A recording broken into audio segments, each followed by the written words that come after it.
النهارده جاي احكي لك قصه من قلب مصر ام الدنيا، من رجل اعمال كان قاعد هو عازم ناس صحابه، سيدتين، وعازم اتنين صحابه، قاعدين بياكلوا كده في امان الله في مكان. طبعا نزل لهم سلطه وحاجات عقبال ما ايه، يعني زي نظام مصمت كده، مصمت مصري، اللي هي الحاجات بقى السمين والحاجات دي ولحمه الراس والحاجات دي والكوارع والحاجات دي. المهم هو عزمهم، نفسه ياكلوا الاكله دي بقاله كتير وخايف ياكلها لوحده. ليه هناك؟ مش عارفه. المهم في ناس اللي بتاكل الاكله دي نفسيتها بتتعب، لان هي بتتعب اصلا، مش كل معده بتقدر تتحمل الاكله دي. المهم آه غريبه، صح، غريبه. غريبه ان ابنه عدى عليه.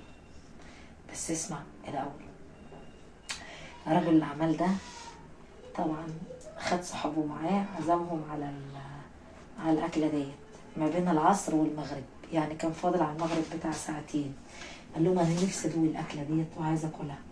رجل الأعمال ده اسمه هشام، عمره 33 سنة، كان راجل محترم وبيحب يراضي الناس وبيحب ياخد صحابه، وخلي بالك ما بيحبش إلا الفقير.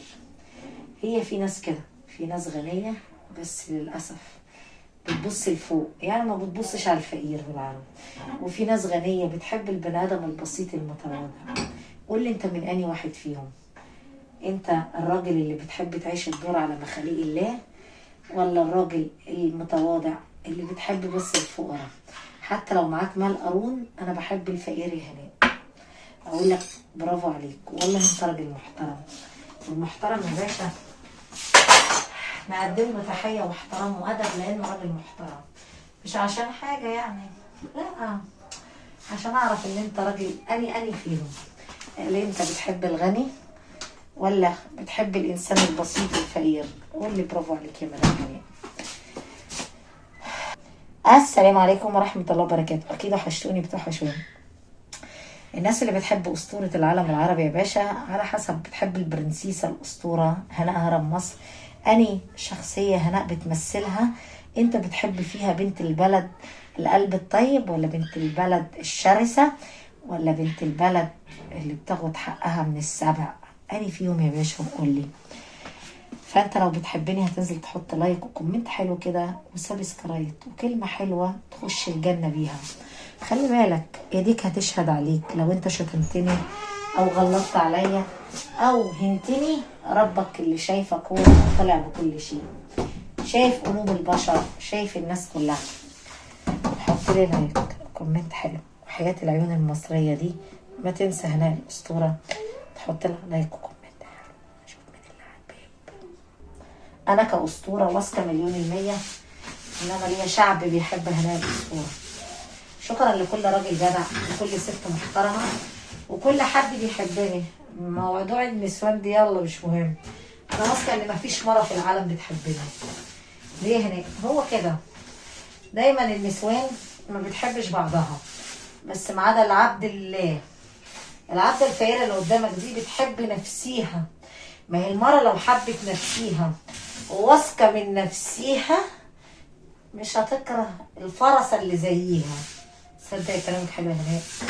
المرة اللي بتغير دي اعرف ان ناقصها حاجة، فمفلفلة من جوه.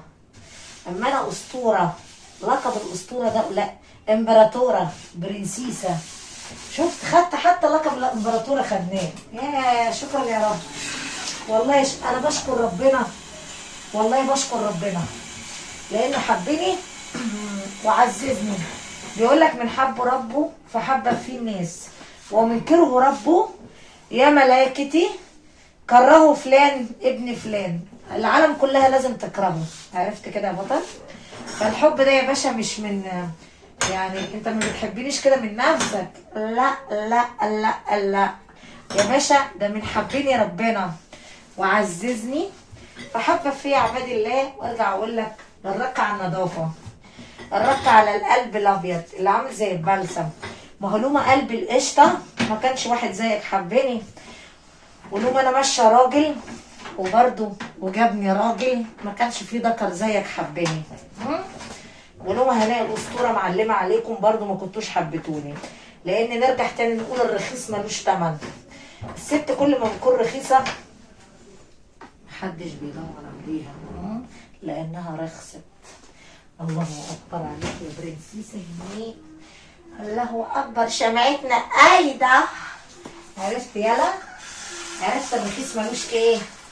والله العظيم كلامك صح يا هنيه. يا ده الرخيص ملوش طلب يا عرب. مفيش رخيص على الارض ليه طلب.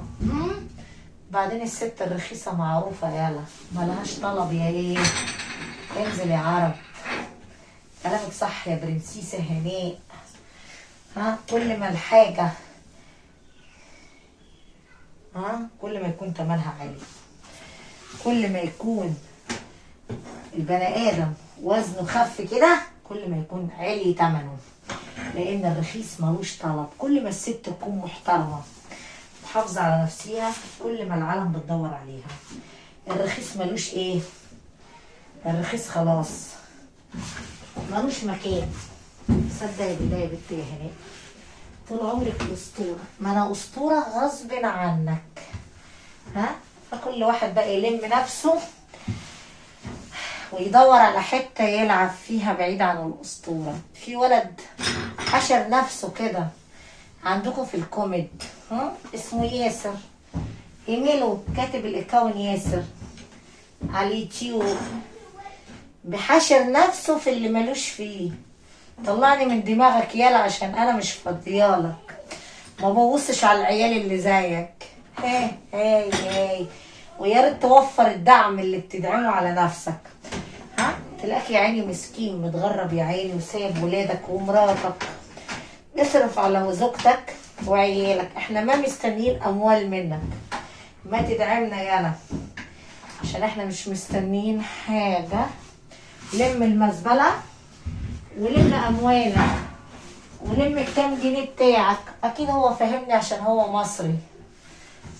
لم يلا، مش هعمل عليك فيديوهات تاني وطلعني من دماغك عشان عالية عليك يا روح امك. احنا ما نبغي اموال وما نبغي شيء. خليك راجل بقى محترم عشان عليا الحلال يا راجل. ما احذرك تاني، اللي ايدك كتبت وهريت هعمل لك بلوك تعليقات. ما تعرف توصل لي تاني يا روح امك. اللهم ايه، اللهم بلغتك. اسطوره عاليه عليك يالا. تلم جنيهاتك وتتقلع مننا، تقلع من قنواتي. لا بحبك، انا ما بحب حد. يض انا قلبي كله اسود بلاك. قلبي اسود مليان سواد، ما بيفكر في الحب وما بيفكر. فخايفه عليك. بقول لك اتقلع ولم اموالك ولم الكام جنيه عشان انا عاليه قوي وعاليه على اي ذكر. انا ما ادور على اموال واحنا عاليين وشمعتنا قايده. يعني بطلنا اللي عطلنا. ما عايزين اموال منكم ولا دعم. احنا ما نبغي الدعم، نبغي ان انتوا تتركونا. اتركنا وروح لحالك احسن لك. بدل ورحمه ابويا هعمل لك بلوك لو كتبت تاني وقلت هناك بحبك ولا اي زفته. لا اعمل لك بلوك تعليقات يا روح امك. اللهم ايه، شمعتنا قايده. سمعت يا روح امك؟ مش عايزين دعم منك وما تجيبش سيرتي على لسانك تقولي بحبك. روح يا تشوف مراتك اللي انت سايبها واولادك، ابعت لهم كام جنيه. الاقي الاسطوره ما مستنيه منك يا سياسر. واحمد ربنا وبوس ايدك ان ستك الاسطوره قالت ياسر. جابت سيرتك يا انت هوا ما بتبانش. لم دعمك، ومش عايزين دعمك عندنا عشان احنا عاليين قوي. يعني روح نام قبل الليل ما يليل. شوف مراتك ابعت لها شويه اموال بدل ما انت طريقها كده ومهاجر. الدنيا دي مش عارفه الناس اللي بتبص لفوق دي. يلا نحكي على راجل اعمال احلى. هشام ابنه دخل عليه في المصمت قال له الحقني يا بابا. قال له نعم. قال له يا بابا انا عرفت من السكرتيره انت فين. ماما عضباني الاسبوع ده مش عايزه تديني مصروف. انا يا بابا محتاجه اجيب شاورما اكل. راح مديله صاحبه مطلع له 100 جنيه مصري. قال له 100 جنيه ايه؟ اسكت. ابوه قال لصاحبه اسكت. راح مديله 50 جنيه كفايه. قال له ليه كده؟ قال له اسكت. بعلمه ما يطلعش يصرف ويدوس على الناس. انا عايزه اطلع ابني يتقي الله، مش نعلمه البوظان عشان ربنا اداني. انا يا صاحبي جايبها من تحت السلم، ما حلتيش اموال. عرفته صح؟ فما كانش حلتي اموال. عايزه اعلم ابني يجيب الجنيه، مش هعلمه مبهذر. والله تحيا مصر وشعب مصر. طب عليا النعمه، مصر جابت بطل مصري. طبعا تبقى معروفه الست هناء الاسطوره، لو اكبر عليها. المهم نكمل يا هرم. كمل يا بنت هنا. فايه خد ال 50 جنيه. جه لابوه في المطعم مضروب. قال له عيل ضربني وخدها مني. قال له خلاص يا عم ما تزعلش، قال لي 50 غيرها. رد صاحبه قال له هي دي القضيه؟ عيل جاي لك مضروب ومتاخد الفلوس. يا خساره. قال له يا هشام انت لازم تعرف مين اللي ضرب ابنك. قال له انا عايزه يبقى راجل ويضرب ويتضرب ويجيب حقه بدراعه، مش انا اللي احميه. قال له فخد ال 50 وجا تاني هدومه متقطعه. قال له ايه النتيجه يا سي هشام بقى في ابنك؟ قال له خد ياض 100 جنيه اهي. قسما بالله والله اللي بتهزله 7 سماوات اللي ما جبت حقك لا تتعلق الليله. طبعا الواد خد لي ايه؟ عصايه مقشه. عارفين المقشه اللي بنكنس بيها الارض كناسه؟ خدها في ايده وطار. وراح اول ما مسك العصايه راح للعيال. العيال رموا كل الفلوس اللي خدوها منه وعظموه وجريوا. راح لابوه وهو فخور بنفسه وجايب كل الفلوس لابي. قال له يا بابا انا ما لحقتش اضرب يا ابي، انا يا دوبك مسكت العصايه ورفعتها وقلت تحيا مصر، وقلت تحيا مصر وعظمه مصر. لقيت العالم عظمت لي يا ابي، وراحوا رامين كل الاموال وطاروا وجريوا. شكرا يا ابي، انا ما كنت اسيب حقي ابدا يا ابي. شكرا يا بابا. قال له اصحابه اهو، انا كان المفيد ان انا عايز ابني يكون راجل وجابه راجل، ما يتضرب ابني ابدا ولا يكون له طريه للعالم. عرفتوا المقصد بقى يا جدعان؟ قال له برافو عليك يا هشام. قال له امال يا رب ابني يبقى ايه؟ ابوه غني يبقى لقمه طريه للعالم؟ ايه ابوه غني ده معاه اموال؟ طب ما هو الغني هو الله. ابني هيطلع ايه؟ هيضيع الفلوس اللي انا عملتها السنين كلها على العيال والعيال هيضربوه ويبقى ملطشه للعالم. وما ينفعش ادي لابني كل اللي هو عايزه، بعدين يطلع بايظ، بعد كده هيدور يشرب ومش هعرف المه.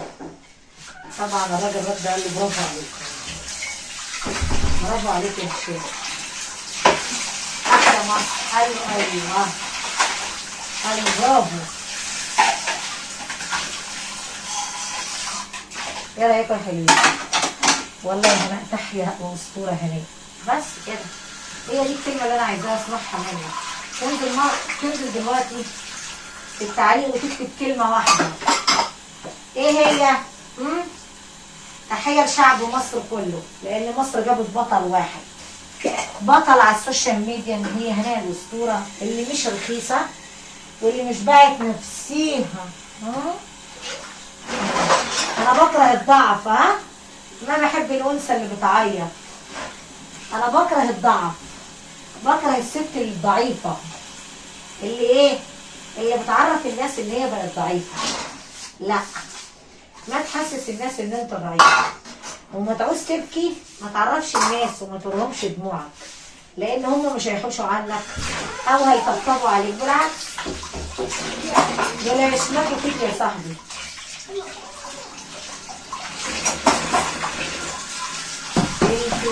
ما بتعليش.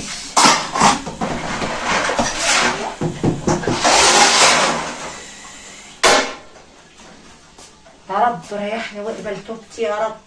حط لايك يا عم انت وهو، حط لايك ونشوف مين اللي بيرازيني في عيشتي بيخبط عليا. حط لي لايك كومنت حلو واسمع نصيحة هناء الأسطورة. طبعا انا مش عايزة اطول عليكم الفيديو، ودي كانت قصتنا النهارده. وراجل الاعمال حب يدي درس لابنه قدام صحابه عشان يبقى راجل يعتمد على نفسه. برضه انت يا باشا لو معاك مال قارون لازم تتصرف التصرف ده. مش كل ما ولادك يقولوا لك عايز شيء تنفذه، هتخسر كتير قوي قوي. هتعلم ولادك البوظان. انا جاي احكي لك قصه من قلب مصر ومن الدنيا، قصه تفيدك ها تستفاد منها. قصصنا يعني احكي لك حكاوه، افيدك بمعلومه، تتعلم من الخبره من الست هناء الاسطوره. شكرا لكل راجل بيحب الاسطوره، شكرا لاهل المغرب الناس المحترمه، شكرا لشعب الجزائر وشعب السعوديه والكويت والامارات وسوريا وارض اليمن وكل راجل فيها جدع ها. وبطلنا اللي يعطلنا، احنا بنبغي الناس المحترمه ها، ما نبغي قله الادب. اتفقنا ها؟ ومش اي صفحه تلاقوها على التيك توك تبقى الاسطوره. انا ما بنزل شغل المنصه اليوتيوب على التيك توك ابدا، فهمتوا؟ كلها صفحات مزيفه. ولو بصيتوا تحت الفيديوهات هتلاقوا من كل نايلون يا بطيستا، يعني من كل مره فيديو. تعرفوا ان الصفحات دي كلها مسروقه. ما عنديش تيك توك الا اللي انا رابطه بيه اليوتيوب هناء هرم مصر وهناء الاسطوره، عرفت؟ كله صفحات بلح. لو انت بتحبني يا باشا هتنزل تحط لي لايك كومنت حلو وتقول لي 5 و5 عليك يا اسطوره هناء. اقول لك شكرا. انا شغلي على منصه اليوتيوب المحترمه بس، لا ينفع انزل محتوى متعاد استخدامه ابدا، فهم؟ على اي منصه ثانيه. وانا ما احب انزل شغلي على التيك توك. دي واحد. طب رقم 2 يا هناء، رقم 2 ما بحبش اليوتيوب، ما بحبش التيك توك عشان مش بفتح لايفات. اوكي؟ ما بحبش التسول، عرفت؟ ما بحبش ايه؟ التسول. طب ورقم 2 يا هناء، رقم 2 انا كأسطورة ما بحبش التسول، ان انا اطلع على التيك توك افتح لايفات واتسول على الناس. خلاص؟ لو عجبتك القصة علم ولادك يكونوا محترمين حتى يحترموك. ما يجوش قدام حد يقولوا لك عايزين اموال يا بابا او عايزين ناكل او عايز اشتري حاجة عشان كده عيب. ها؟ بلاش يحرجوك. حتى لو افرض انت ما معكش فلوس تديهم، ليه يكسفوك وليه يحطوك في الوضع ده قدام اصدقائك؟ فعلا تحيا مصر. تنزل بقى تقول لي كلمه واحده، تحيا مصر وعظمه مصر عشان جابت بطل مصري تبقى هناء هرم مصر. واقول لك ثانك يو على ذوقك، بحبكم كتير. وبص على قدك يا دي اللي اسمك بيبدأ بالياء والسين، ياسر. وما تدعمناش عشان مش عايزين منك اموال يا رحمة.